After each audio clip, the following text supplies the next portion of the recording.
Sound vibrations travel as waves, just like ripples from a drop of water in a pool. Sound waves are translated by our ears into electrical signals perceived by the brain.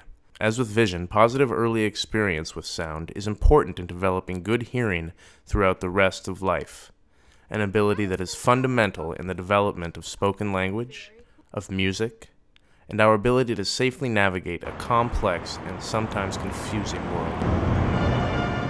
We usually think of these flaps, called the pinna, as our ears. So when we say we hear with our ears, it isn't strictly true. The outer ear directs sound into the ear canal where hearing really begins. At the end of the ear canal, the eardrum translates vibrations from the air to a series of 3 tiny bones suspended inside the skull. One of these bones, the stirrup, is the smallest bone in the human body. These tiny bones amplify and conduct the vibrations into a fluid-filled, coiled structure called the cochlea.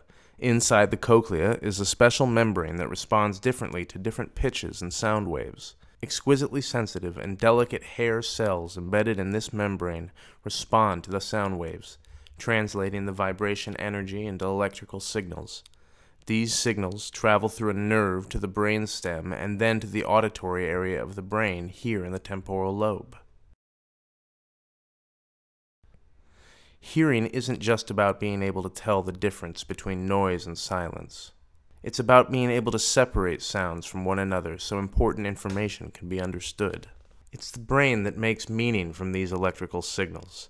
This ability develops with sound experience throughout infancy and childhood. The quality of this sound experience matters, and positive early experience with sounds is important in developing good hearing throughout the rest of life. For example, loud, repetitive sounds have been shown to cause poor organization of auditory processing. Loud sounds a child might hear near a factory, playing video games, near an airport, or busy traffic, could all affect their ability to tell the difference between different speech sounds.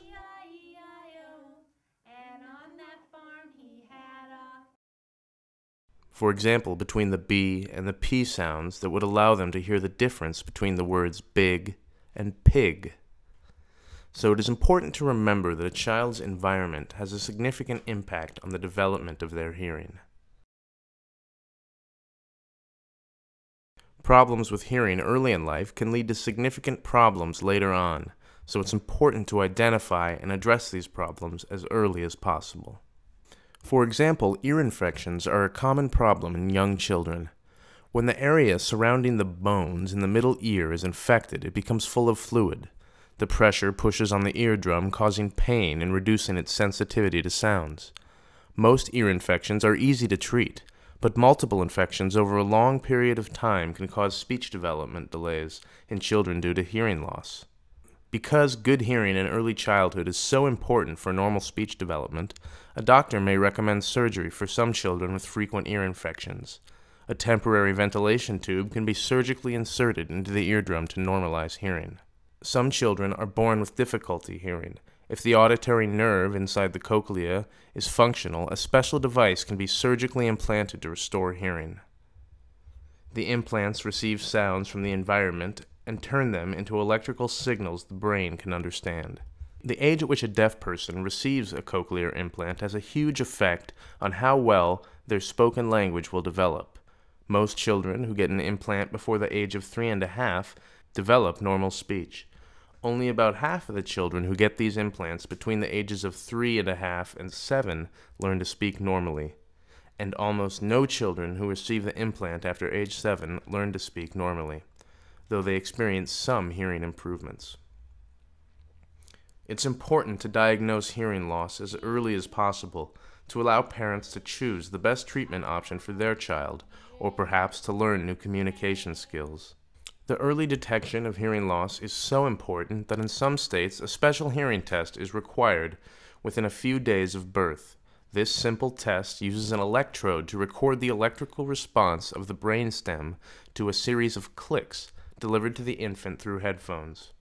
Overall, we know that a child's environment can affect how their brain processes sound, so it's important to pay special attention to that environment to help children develop healthy hearing skills.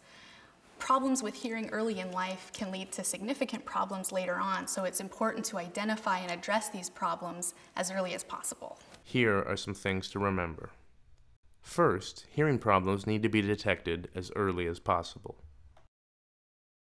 A hearing test should be part of every examination by a pediatrician, and a parent's concerns about a child's responsiveness to sound should be followed up by a physician who specializes in hearing disorders.